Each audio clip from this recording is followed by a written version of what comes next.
Hey, the good laughers over here. Good audience right there. That table, you're beautiful, okay? Hey, Bobby, this whole table here, give me a round of drinks on me.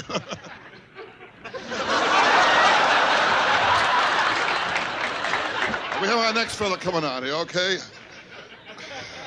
How can I describe him? Well, I'll put it this way. He's the kid your mother never let you play with, you know? Say hello to Mr. Harry Basil, okay? Harry, here we are. I am wearing pants. I'm wearing sweatpants, and we are here. I am with Harry Basil. That was Rodney Dangerfield, one of my favorite all-time comedians. 1984. This was was recorded at Dangerfield's. Correct? That was a Young Comedian special? Yeah, that was actually the 9th annual Young Comedian special. That's so cool. And you know, they had done a bunch of other ones. I think John Candy hosted one, Carl Reiner, and you know, a bunch of other famous comics. Every year they would introduce 5 new comedians. Right. And Rodney's was so highly rated, the HBO gave him his own special every year after that for like, you know, 5 or 6 years. And he introduced like Dice and Kennison and Bob Nelson. And he had Seinfeld on one, Jeff Altman, Roseanne got introduced on one. So his wound up being more high rated than the Young Comedian specials that they kept doing for another 4 or 5 years.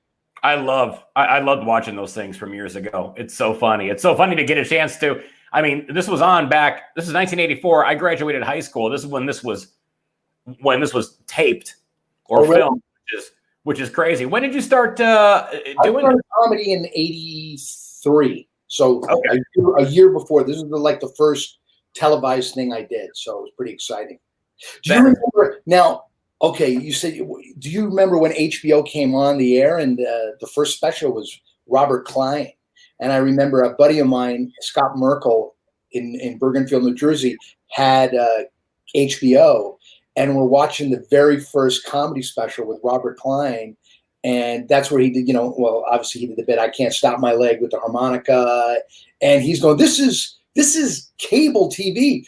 This is not network. We get fuck." He goes, and he's like, I could say fuck all I want, you know, and we were just blown away by it. And that's the first, I mean, even though I've watched a lot of The Tonight Show and stuff like that, that's the first comedy special, somebody doing more than a 5-minute set on The Tonight Show or the Different Show, where I was like, whoa, this is great. And you got to see the audience because they cut to the audience and all that. So in a sense, that was the first comedy special or full stand-up performance I ever saw. Well, yeah, because you never saw that on The Tonight Show. You'd watch Johnny Carson, you would just see the comedian. They never showed the audience. Right. So, yeah, that was I remember seeing the Sam Kinison HBO special. Yeah. And that was probably the first one that I remember. The cool thing about those, Rodney's were high rated because he was a big star. And then the ones that they decided to give their own specials to, like Dice and Kennison, they got their own specials right after that, and then they were doing arenas after that. Right. You know what I mean, they became like household names and big comedy stars after that. Well, you've been in comedy for a long time. Writer, producer, director, also now a club owner. You know, take a break. A little bit too busy. Take a breather. Do something. Well, nothing since March 15th. I know. You know. I know. You're also a red wine drinker and a karaoke singer. I know you love karaoke. What's your go-to? I'm actually a beer drinker and a Prosecco drinker, but you always give me a beautiful bottle of red wine for Christmas. Yes. It's very sweet, and my house guests really enjoy it. So thank you. Well, now I know what to actually get you. But you're a big. A 6-pack of Michelob Ultra. That's what I do. I'm such a lightweight, you know. Perfect. Nothing wrong with that. But we like Prosecco also, my wife and I. Prosecco works. You're a big karaoke guy. What's your go-to karaoke song? Well, whenever I host karaoke party, I will always start it off with Frank Sinatra's "I've Got the World on a String." You know what I mean? That's just a great one to start with. I always right. Yeah. And then I'll let like 5 people sing, and then I'll break out Billy Joel's "Only the Good Die Young," and then that's when I start to show off a little bit. And I'll toss the microphone from hand to hand, of course. What's your most disappointing karaoke moment? My disappointing. I guess when I just drunk people that can't sing and they want to keep going again. or when white people try to rap, that's the worst. I can't sing at all. And I've been to so many horrific karaoke experiences that literally I just walk in and you might as well spray the place down with COVID. I'm like, I can't. We had to kick someone out. It's open to all comics and other performers on the strip, and they kind of know a nice hang and party after the 10:30 show, and I'll cook for everybody, and we have free booze, and it's fun.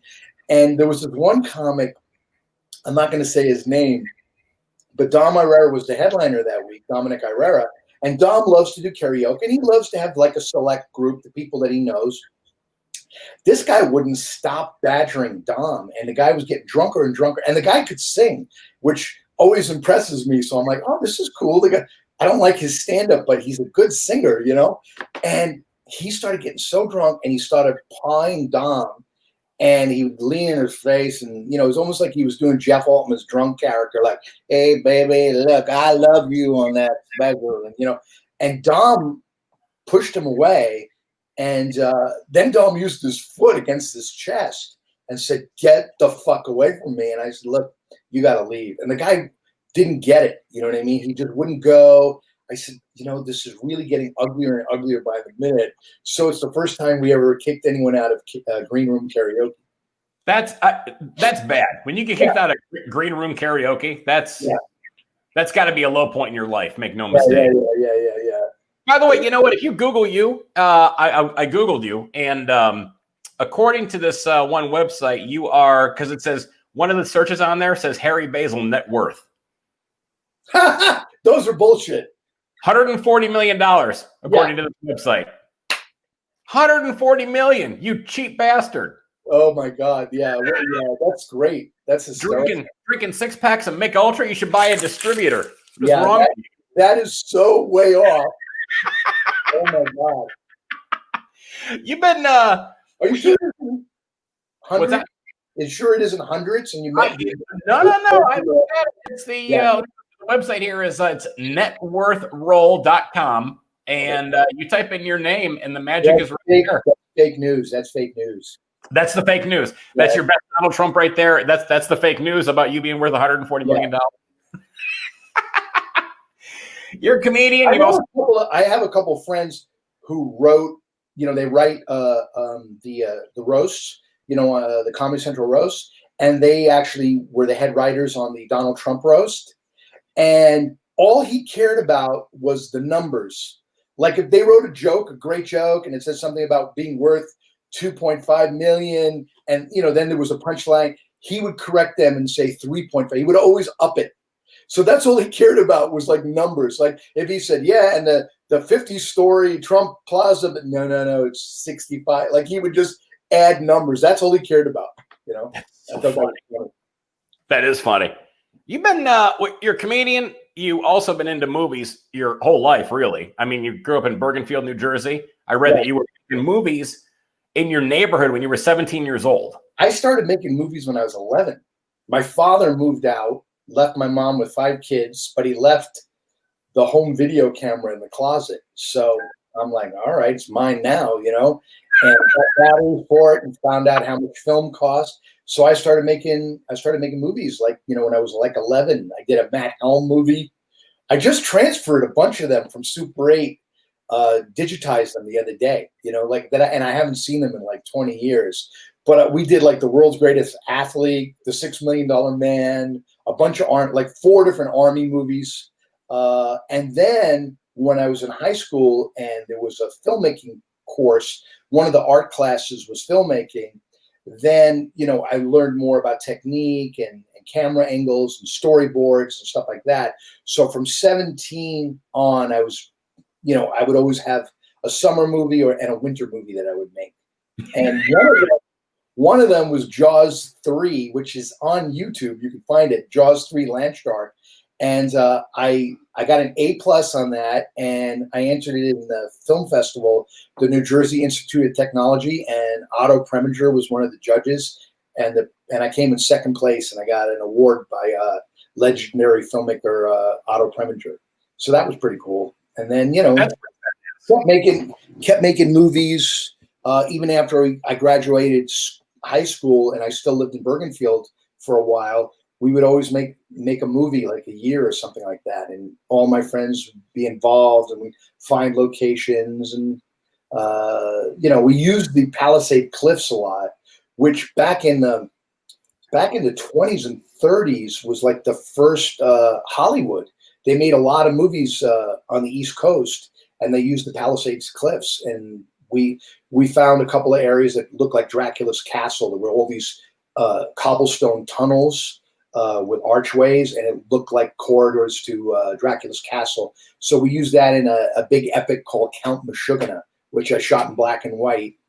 And then I developed it. I developed a lot of it by hand in a bag, in a black bag in my bathroom, and put tinfoil on the windows and learned how to develop the film. It was fun. Now, did any of these people that you grew up with, your friends that were involved in these movies, these productions when you were 17 years old, 11 really, I mean, did any of them stay with it? Two of my buddies, Mark Levine and Bruce Wexler, moved out to California. Mark and I moved out together, and then Bruce came a couple of years later, and they were in the industry. Mark produces TV commercials and stuff like that. But one of the first things I did was this bloopers and practical jokes show that Dick Clark and Ed McMahon had.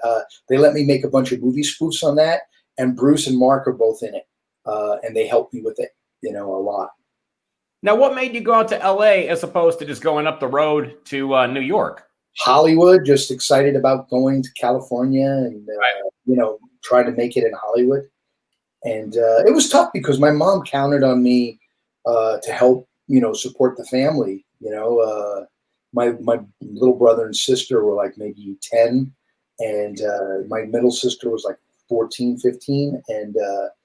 And we all lived in the 2-bedroom apartment. My grandmother was there too. And we put her in the dining room and built a room around her, and she had to actually lose weight to come out because the door was so I'm kind of curious. It's so sad, but it makes you humble, growing up, struggling and stuff like that. And so it was tough for me to leave, being the man in the family, and I would send money and help out whenever I could.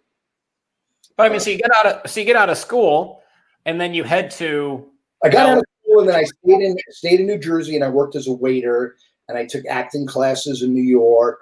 Wanted to get into it. I was a little afraid of New York. Getting on the bus and going to the area where the acting classes were was a little scary. And knew I wanted to be a filmmaker or an actor. Didn't think about stand-up. Always been silly and funny, and grew up watching Abbott and Costello and Martin and Lewis. I love comedy teams. Laurel and Hardy, Mel Brooks, loved Mel Brooks. Was very inspired by Mel Brooks because of spoofing, because I wound up spoofing movies. And a lot of the movies that I would make as a kid were spoofs. Like I did Monsters Are Forever, which was a Jewish James Bond movie, and Count Meshuggah, and all my friends I'm Greek, 100% Greek, but all my friends were Jewish, so they loved Mel Brooks, Woody Allen, grew up on that type of comedy. Now, so when did you go to LA? Did you already have contacts out there at the time? My friend Mark had an aunt and uncle who lived in North Hollywood that we stayed with for 2 nights until we found an apartment in North Hollywood. So that made us settle on the Valley, but otherwise I had no idea where we were going to go. And we found like an apartment in North Hollywood for like $350, 1 bedroom. We went to a garage sale and found bunk beds, but we didn't keep them on. We separated them, and then realized, okay, this is not such a great area, and then found a nicer area in Burbank. And then, I wound up always living in the Valley, all 20, 30 years that I lived in LA, always lived in the San Fernando Valley. Now, you got out there around what time? What year? I got out there in 82. Okay. And I got a job at the Sheraton Universal at Universal Studios as a waiter.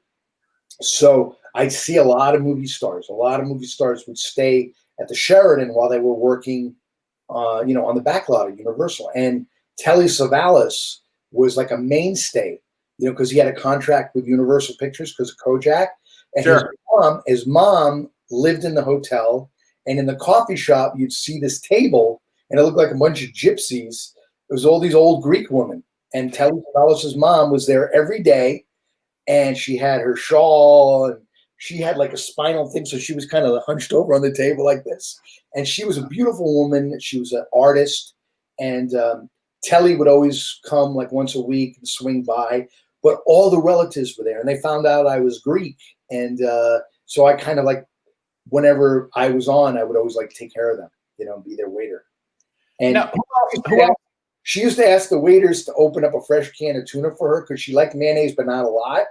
But the cans were like these big industrial sized cans. Oh, so yeah. They wouldn't allow it. So what I would do is I would take a scoop of tuna with mayonnaise, and I'd wash my hands, and I'd squeeze the mayonnaise out of the tuna over the sink. And then I put it on a bed of lettuce and flake it with a fork. And she would always think that I opened up a fresh can of tuna for her and only put in a little mayonnaise. So I used to squeeze Telly Savalas' mother's tuna with these hands right here. Real trivia. See, had I known that, I would have introed you that way. Mm-hmm. And when I became a stand-up and I quit, the hotel, she came to see me at the Comedy Store in Westwood and sat in the front row with the whole family, and looking up, and all these comedians are doing all this racist and dirty material going on before me. But it was just so sweet that she came out to see me perform. Who else did you end up?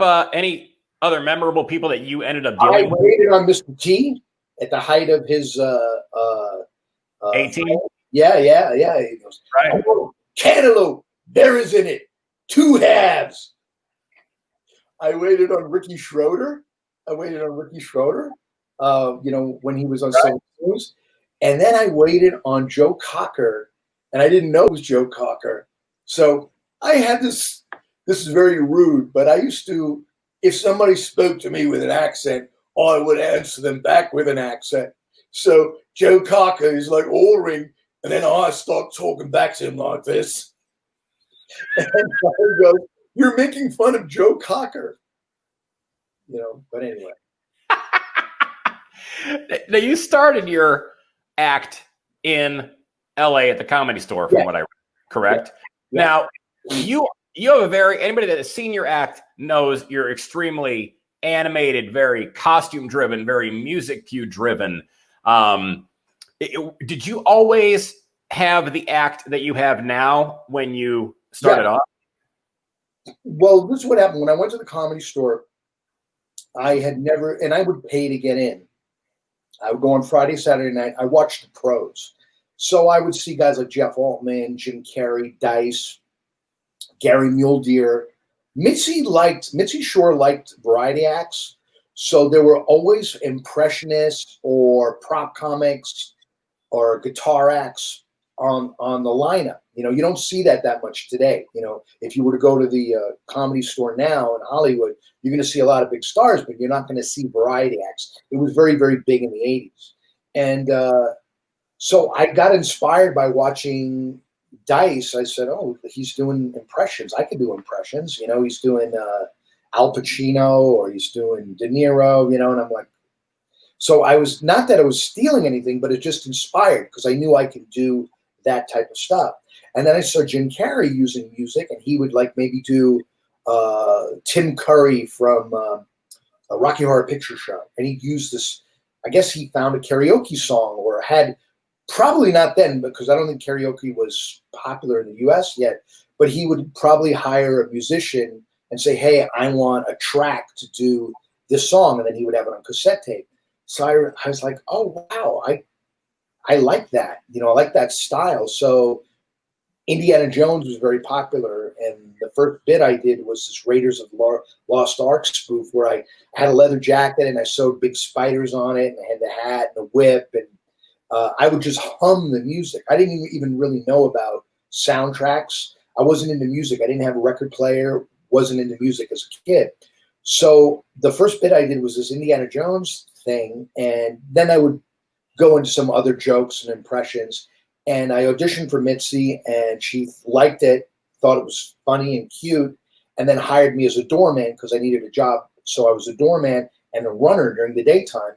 And I started developing this act. And one day she sent me on an errand to go buy a Barbra Streisand cassette tape.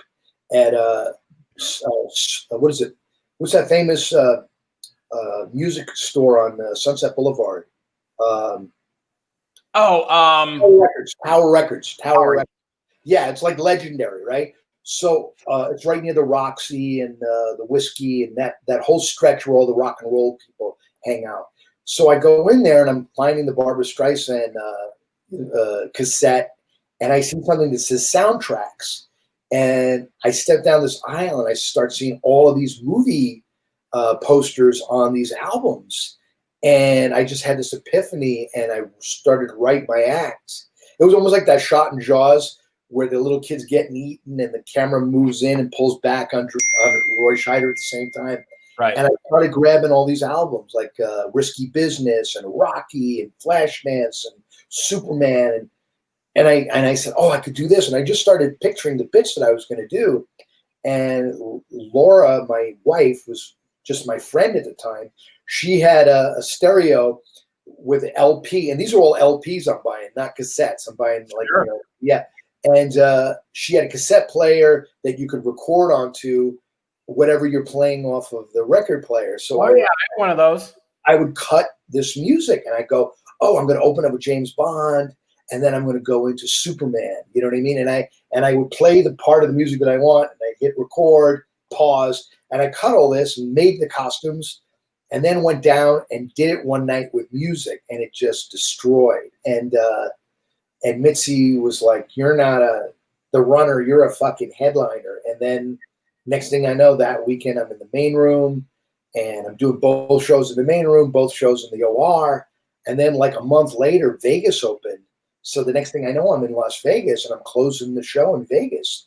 So it happened pretty quick like that, you know. And the other acts, I mean, there were some guys that didn't like variety acts, you know, or especially. I was asked what the opinion was of other comedians at that time, because, you know, for the longest time, for years, sadly, you know, Carrot Top has been the go-to punching bag for a quote unquote prop act. That's only because of his face and his hair, not because of his act. Well, and he's absolutely hilarious. I mean, you've seen his act. There's a lot of straight stand up in there too, you know. But listen, there were some guys that gave me a hard time, you know, but they were my friends, so it was more like busting balls, you know what I mean? And also, we were all like a big family at the Comedy Store, so we might work, you know, and hang out on Friday and Saturday night in Hollywood or Westwood, but then she might book you together in La Jolla. So you're working 4 or 5 nights together down in San Diego and hanging out and becoming close. Or she booked 5 headliners together in Vegas, and you know, we all got to hang out and go do things. So we all became friends. And back then, everybody would recommend people.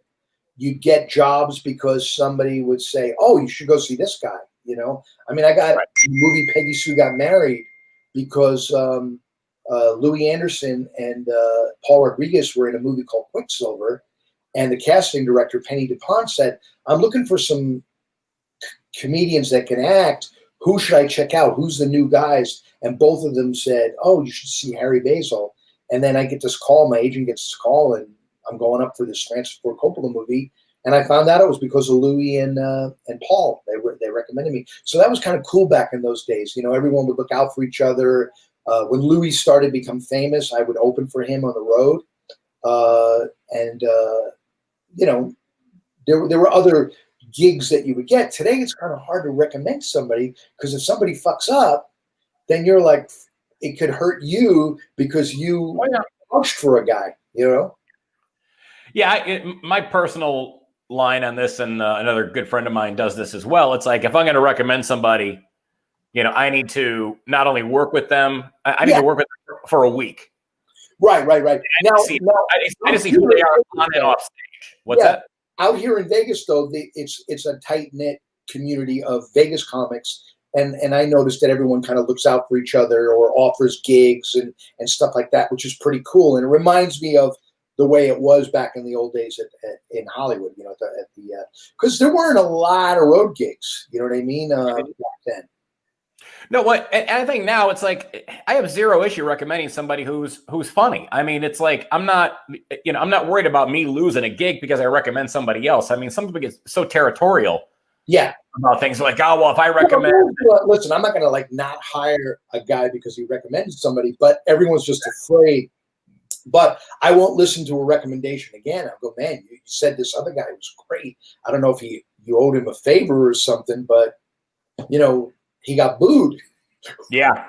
Who gets booed in a professional comedy club? I've seen it. Yeah. And I know you have. Why did you start this relationship with Rodney? Going back to even the intro of you being on his show, is that where you guys first met? Because you ended up having a fantastic hookup with him through the years. You ended up going on the road with him. I think it was 83, and well, they were 84 was when they were casting the Young Comedian special, right? But in 83, I heard that Mitzi Shore said, Estella Endler is looking for a new opening act for Rodney, and he likes acts with music. And, like Bob Nelson had done it, who's a prop comic, great characters and stuff like that. Now, who was Estella? Was that Rodney's manager? Rodney's manager, yeah. Okay. And she has a producing credit on Back to School and Easy Money, and she unfortunately died young. Right after Back to School, because if you look in the credits, it says for Estelle, in the credits. So Estelle was tight with Mitzi, and she came to see me at the Comedy Store in the main room, and I had like an unbelievable show. I got a standing ovation, packed house, like 400 people, just destroyed. And I'm thinking, wow, this is so cool. I'm going to get to open for Rodney. And I remember driving by the Universal Amphitheater the year before when I first started out and seeing Jim Carrey's name on the marquee with Rodney's up at Universal Amphitheater. And I was like, oh my God, it would be so cool to open for Rodney. And so I'm thinking I'm going to get it. Mitzi calls me the next day and said, you are fucking too strong. She's not going to use you. You were too strong, right? So I'm like, oh man, like who the fuck wants that going on before them? But Rodney loved it. He didn't care, but this was just the manager. It's almost like Mickey in Rocky 3, like, giving Rocky those simple fights to fight, looking out for him, Right. But so it wasn't until she passed a year later, Rodney was looking at a bunch of comics for the special, and he saw me and cast me in the Young Comedian special. And then but in the Young Comedian special, I only got to do like 2 bits. The Sword in the Groin and the Risky Business. It didn't go into like all these other movies. Basically, my act is I would do impressions, and if a soundtrack came on, I might say, hey, I need someone to be Lois Lane, and the music kicks into Superman, and I pull a lady on stage and bend her over on a stool, and she's Lois Lane as I'm in the Superman costume, and then I might kick into like Deliverance as she's bent over on the stool. There's the music from Deliverance, and I'd look at her butt and go, oh, no, and then it would change to something else. So it's silly, stupid stuff where it would go from one movie to another movie. So he finally saw that and liked it and said, man, you could only do these 2 bits. The music was like $50,000 a song. So he paid for the Risky Business, the Old Time Rock and Roll Bob Seger song, but I had Rex Meredith sing it, okay? He redid the vocals. And Michael Becker, the house piano player at the Comedy Store, played the music and just did a piano version of it. So I got to do that bit. And then after his second special, which had Schimmel in it and Saget. No, Saget was in the first one with me. Rodney decided to do a live concert show in Long Beach called Rodney Dangerfield and Friends. And he picked like 4 comics from the specials. And I think it was Robert Schimmel, Bob Saget, Barry Sobel, and myself. And it's the first time Rodney saw me do my whole act. And I killed. This is down in Long Beach. He sees me do the full-on thing, got a standing ovation. He goes, man, you want to open for me? Wow, this is fucking great, man. So I wound up getting a Vegas date with him. And And then he asked me that night when we were hanging out, he was a little high, and I don't smoke. I never did drugs or anything like that. But I'm hanging out with these guys, and they're getting high with him and drinking. He's like, man, you love movies. You ever write a movie? And I said, oh, I'm reading a book. I'm reading a book on screenwriting called How to Write a Screenplay in 21 Days. And, oh, man, okay. And that was like the first question about movies and stuff like that. So I opened for him, had a great time, and did a second date with him, and then didn't hear from him for like 6 months. And I'm thinking, maybe he didn't like me, but didn't realize that he wasn't working for some reason. He was working on some project. And then one day he asked me to read a treatment, and he had 2 movie treatments. One called Serenade Cafe, where he was a restaurant owner in Little Italy, was singing waiters, and he falls in love with this waitress, but she tells him that she can only love a man who can sing opera, but he can't sing a note. So he goes to Italy to learn how to become an opera singer, and he winds up on this farm, and everybody's got this beautiful voice on this vineyard, and it's this wine that they drink that all makes them sound like opera singers. And he goes back to get the girl, but realizes he loves the farm girl. And it's a sweet romantic comedy. And then the other one was about a guy who works at an ad agency and stumbles upon this product, this cologne, that makes him irresistible to women, which sounds like a funny setup for a Rodney movie. So he showed both treatments to Warner Brothers, and Warner Brothers said, we'll do both of them, but let's do the perfume one first. And they hired 2 writers to write a screenplay. Now, this is right after Back to School and Easy Money and Caddyshack. So Rodney's last movie was a $100 million movie. He's a hot commodity. Sure. They want him to do another film. So he goes, which one did you like better, Harry? And I said, I like the opera one. He goes, so do I. Could you believe that they're hiring writers to do the other one? He goes, do you want to write a treatment, a longer treatment with me? Because his treatment was like 9 pages. So I said, yeah. And he goes, oh, man, I'll pay you some money. I'll give you 5 G's, and you're not going to get credit on it because it's my idea. So I would go hang with him. We got to know each other, work with each other, and I keep adding to the story, character ideas. And again, I had just read this book, but I've been a movie fan forever. So I added a lot to it. And after 2 weeks, we have a 35-page treatment. He goes, man, maybe we should write the script. You want to write the script? I'll give you another 10 G's. So he gave me another 10 grand, and we wrote the screenplay. And then this is back in the mid-'80s. Yeah, actually, you know what? It was 10 and 10, because I remember I used that as a first down payment on my first house in Burbank. So after we wrote the screenplay, I said, look, Rodney, if you ever make this movie, I would love to be a part of it. Maybe an assistant to you or work on the movie in some way. I'd love to see it made, Man, don't worry about it. And we finished the script, and then he says to me, man, you put so much into this. I'm going to share credit with you on this. So he wound up giving me credit. And then they finished that other script, and he didn't like it, and he didn't want to do it. He said, I want to do this one. And this one was a little softer. It was sweet, but they want they want Rodney and they want a Caddyshack. Yeah. The chicks, the one-liners, this was like a sweet, charming, moonstruck type of a comedy where everybody was simple and Rodney wasn't coarse in it. He was like a sappy kind of a guy.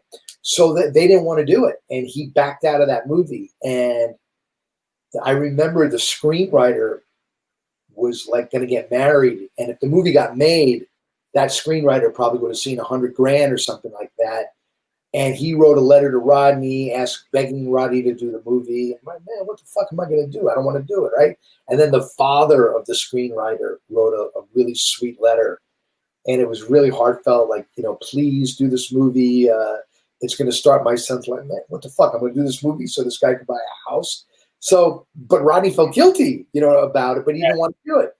So then we wound up cut to like 10 years later after we did Ladybugs and another couple of movies, Meet Wally Sparks. And these movies were done with some studios. Rodney let me direct that opera comedy. That was the first movie I got to direct in 2001. So here I had asked him, can I be a part of it? And then next thing you know, like 10 years later, I'm directing the movie. So did he end up doing the movie about with the cologne? that never got made. The script, who knows whatever happened to it. You know? How does that happen if somebody writes a script? So say you're hired to write a script. Yeah. That had this movie got made, the guy would have made like another $100,000. I mean, do they pay you a certain amount up front and say maybe if it was scale at the time, depending upon how big the writers were. But let's say maybe they got something like 45.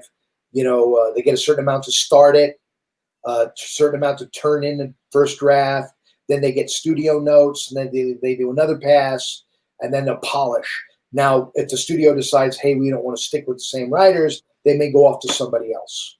You know what I mean? Like when we did Ladybugs, that movie was written by someone else, and they showed the script to Rodney, and Rodney asked me to read it. And then we started coming up with these ideas and turned it into a Rodney Dangerfield comedy with a lot of one-liners and set pieces and changed the story a little bit. So we got paid to do the rewrite, but we didn't get credit, even though I would say 80% of that screenplay is ours. It's the same story, the same character names, and the same story beats happen, even though we might have rewritten the entire scene. The Writers Guild protects the original writer. Okay. But I got to join the Writers Guild for that. Like, I don't know if you know this, but the original Pretty Woman, that was a drama, and she commits suicide at the end of the movie. I think it was called... It had something to do with, remember the amount of nights that he hired her and the $3,000 or something like that. It had a title that had something to do with the money that he gave her. But it was the same character, Edward and Lillian, and that he winds up hanging with her. It was more dark, like the scene at the end of the movie when Jason Alexander knows that she's a hooker and he tries to rape her or whatever. The whole tone of the movie was more like that. And then, Disney bought it and turned it into this romantic comedy. Gary Marshall, the director, and the guys who wrote the comedy and turned it into probably one of the greatest romantic comedies of all time, they didn't get screenplay credit on it. The original guy did. So that's great for a screenwriter to have the guild stand behind you. So when I found out I wasn't going to get any credit on Ladybugs after I worked on the whole movie, I was a producer on the film too, but I wasn't a credited producer. So after they said, no, you're not getting, they're about to do the credits, you're not going to get screenwriting credit, they were like, well, let's give Harry a producing credit, associate producer credit. And then the Writers Guild goes, no, you can't do that. You can't give him a Constellation credit because he wrote the script and he's not going to get screenwriting credit. So I said, yeah, but I worked on the movie as a producer, as Rodney's assistant and everything. So they had a whole separate contract with me as a consultant, to be on the film working with Rodney, not as a writer, but as a creative consultant. So I was able to get my producing credit because of that, which was great that I had a separate, we sent that contract and they see that I was on the movie. So that was my first screen credit. But I got to join the Writers Guild on that movie because the contract to do the rewrite was a Writers Guild contract. Well, you were doing some writing. We had met up for coffee a few months ago, and you were doing some writing on a George Hamilton. Yeah, I've been working on that script for 3 years. You were telling me this. It kept getting kicked back, and he kept having different. I wrote. It's a sequel to his vampire movie, Love at First Sight, where he played Dracula, which was a big hit in the 80s. And George has been wanting to do I want to make myself look younger. George has been wanting to do that for years. God, I wish I had. Why are we talking about George Hamilton? We feel the need to. Well, I don't know, maybe plastic surgery. Yeah, you need a spray tan. But George George is 80. I think he's 81, 82. He looks amazing. He's got a beautiful young girlfriend. He's just George Hamilton. He's just like this handsome man. But anyway, so I pitched this story in 2016, and they hired me to write the script. And George had a lot of notes, and I did rewrites on it and stuff like that. And then he kind of went cold on it. He was working on some other projects, and I think they might have even went after some other writers. And then right when the pandemic hit, the week of March 16th, and everything closed down, I get this call from George. Harry, it's George. I had a couple of martinis before I could call you, and apologize and tell you that your script is the best. Everybody's reread it.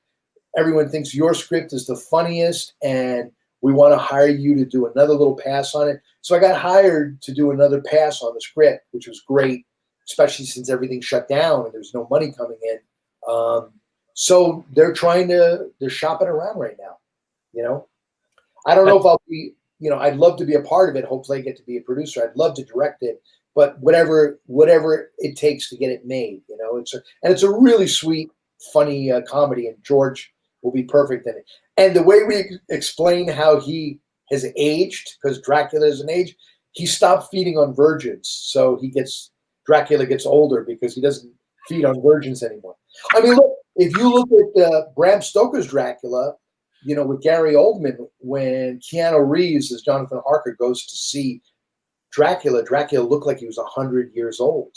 And it wasn't until he started feeding again that he got more youthful. So Dracula can survive and not eat, but he gets really old, you know? When you're doing a vampire movie, you can make up your own rules. Come on, vampires in Twilight sparkle in the sun. You know what I mean? Yeah. We have a scene in the movie where Dracula's daughter, you know, he's got a half-human daughter. He finds out that he's a papa, you know, and she's in like high school. She takes him to see like a Twilight marathon, and she's like, "So what do you think of the movie?" And he's like, "The vampires sparkle in the sun," you know, like he can't believe it. Yeah, I know that's stupid, but what about the love story? But the vampires do not burn. They twinkle in the sun. All right, it sucked. You know what I mean? I think it'd be a great sequel. Hamilton cracks me up. I mean, he's very funny, man. He's funny. He gets the joke, and he's hilarious. I mean, anytime I've seen him. You know what's cool in the Joker movie? You know, the Joaquin Phoenix Joker movie? Yes. There's a scene where Bruce Wayne's parents are coming out of the movie theater, you know, and that's when they get shot in the alley. You know, everyone, I'm not giving it away. Anybody who knows about Batman knows that his parents got killed, and then as he grows up, he becomes a vigilante. But the movie theater that they're coming out of, it says George Hamilton's Zorro the Gay Blade on the marquee. So that's the last thing Bruce Wayne's parents saw before they got murdered was George Hamilton as the Gay Blade. What, backpedaling to your relationship with Rodney, because I've heard stories through the years about Rodney who could go into these crazy mood swings. Did you ever experience anything like that with him? I saw him get mad at people, and you know, Rodney was extremely generous and a very sensitive guy. And but if he was wronged or felt like he was wronged, he could be like mafiosa and cut somebody out. That was a major part of his life, you know. And like I saw him get mad at Roseanne, and he was pissed at Roseanne for years. You know, she had taken out a big ad in Variety when Johnny Carson was retired and said, "Thank you for my first break, Johnny. Love, Roseanne." Rodney sees this, you know, and he's seeing all these tributes in Variety to Johnny Carson. Man, what the fuck is this? I gave her first break, man. I put her in my HBO special. She fucking takes that. I said, yeah, but Rodney, you know, Johnny's retiring. You know, she's not going to say thank you for my second, you know, first break. You know, man, it's not right, man. It's not right. So he held a grudge against her, and she's becoming a huge star from the TV show and everything like that. And he had bumped into her a couple of times, and he had kind of given her the cold shoulder. And she sees him another time, like at the Improv, and he's like, again, it's kind of cold. And she's like, Rodney, is there a problem? I mean, the last two times I saw you, you're kind of cold to me. Oh, man, you did something that wasn't right. And she's like, well, what is it? I don't want to go into it. She goes, well, come out to the house. Come out to the house. Let's have lunch or whatever. So he goes to the house. They're making nice, you know, it's beautiful a mansion that she has, and they eat and everything, and then they decide to talk. And Rodney tells her the story. You know, man, when Johnny was retiring, you took out this ad, thank you for my first break, and I gave you your first break, man, the HBO special. She goes, Rodney, I did your HBO special before I did the Tonight Show. That's true. But your special didn't air until 6 months later. I did the Tonight Show twice. That was, you know, and appeared on TV twice. Johnny called me over and So in a sense, he gave me my first break. I mean, I appreciate being on the special, and it helped my career, but it didn't air till 6 months later. Oh, well, never mind. Emily Latilla, oh, never mind, and so all that time he had this anger and rage at her, and it was just crazy, Never mind. He was mad at Chevy because Chevy, when Caddyshack 2 was coming out, which Rodney backed out of because the script was awful, they put Jackie Mason in there, and Chevy Chase was on the Tonight Show plugging it, and and Johnny or somebody said, "Oh, so now Rodney's not in this, but Jackie Mason is in this, right?" Oh man, if you thought Rodney was bad, wait until you see Jackie Mason. Rodney took that as an actor, but Chevy meant the character. If you thought he was bad, wait until you see him. So for years, Rodney's pissed at Chevy Chase. And I did this movie with Chevy Chase called Funny Money, and I'm in Romania, and Rodney passed away while I was there, and I had to fly back to the funeral. And Chevy was the star of the movie. He would have loved to have gone, but he said, "Please give my condolences to Rodney's family and his wife." And I told him the story, and he goes, "No, I would never have said Rodney was brilliant in Caddyshack. I would never say he was bad. I must have been talking about the character." I said, "Yeah, but for years, Rodney has held a grudge on you because of that." So, but that was like the only like negative side, right? To him, he was a very generous. Nobody did more to develop comedians than him. I mean, he handpicked guys and put them in his movies and specials, stuff like that. I remember him seeing a tape. He was extremely approachable. People could come up to him or drop off a tape and he would watch it. Thea Fidel dropped off a tape at his hotel or mailed it to him, and he saw it and thought she was hysterical and put her in a pilot that he did called Rodney. It was, TV series, that he played like the conscience. He played Rodney Dangerfield, really tiny, really small. And the kid from Jared Rushton, who played Tom Hanks's best friend in Big, this kid idolized Rodney Dangerfield, and he would see Rodney like the way Jojo Rabbit would see Hitler, and Hitler would give him advice. So this was a Aaron Spelling produced show, and they were going to pick it up, but Rodney hated the pilot, and he didn't want to do it. And he had total say whether he wanted to do it or not.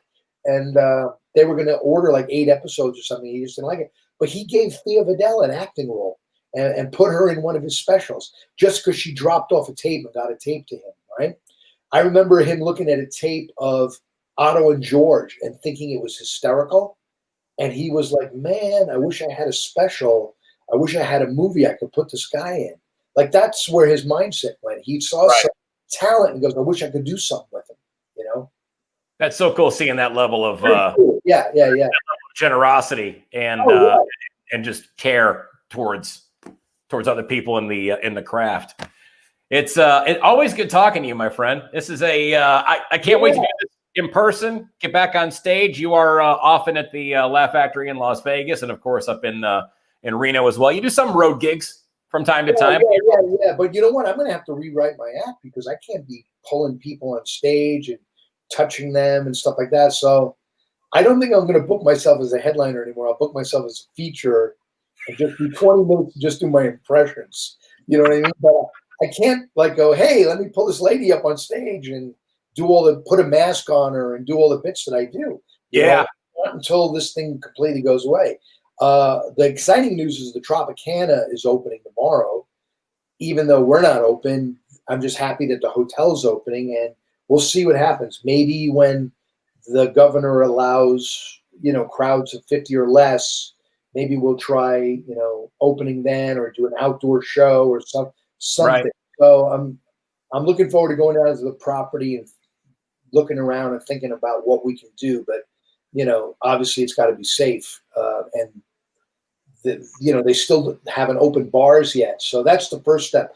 The good news is they're opening movie theaters. So I would hope that eventually showrooms come a little bit after that, you know? You would hope so. I mean, it seems like that would be the natural progression, but everything that seems to make sense has not made sense with any of this so far. So it's cruise ships, man. You made a good living, and a lot of our other friends have made a really good living on cruise ships. I don't see that coming back for a long time. No, I just talked to an agent today. They were talking about possibly March. Really? But like I can't see the customers coming back. Do you know what I mean? Like, yeah, when you hear all those stories about people being stuck on a ship for weeks or months, who the hell's going to want to go? It's being stuck on it. Listen, I was always nervous just about getting dysentery on a ship or something like that. You know what I mean? A stomach, because you would hear about stomach flus and people like that. But being quarantined and being stuck on a ship out at sea, Well, I worked on NCL and also Royal Caribbean, and both of those were insanely clean. I mean, they were cleaning constantly. I mean, so tissues and hand wipes everywhere. Like even on an elevator, if you're going to touch a button, there's a tissue there that you could use to, I mean, they hand sanitizer dispensers all over the place on those ships. About a comedy venue, and not to put us down, it's basically a room of people coughing. If you were to do an infrared footage of people laughing out loud, belly laughs, at least I know when I'm on stage, big belly laughs, you're going to just see spray from everybody's mouth. So basically, we're begging people to exert like that. You know what I mean? Because we want laughs. So that's, sitting in a movie, watching an action movie or drama, and there might be a couple of laughs here or there, but an entire audience doing that every 30 seconds, it's really got to be done safely and spread out. Yeah, it's we'll get through this. I mean, it just sucks in the interim that we're all kind of sitting here, kind of going, all right, now what? Waiting for the next mandate to come down, or the next directive, or a vaccine, or whatever they're planning on doing. So, just jonesing to get back. Look. I hope to see you soon. Stuff. Absolutely. We'll definitely get some coffee, grab some lunch here soon, and we won't sneeze at each other. When we do reopen and have green room karaoke, I'm going to pick a song for you that I think would be good. That would be perfect. Okay. And we're going to go to lunch, and you're going to buy since you're worth $140 million. Oh my God, that's hysterical. I love that. Basil, you're awesome, buddy. Thank you so much, man. Everybody. You're awesome. Thank you.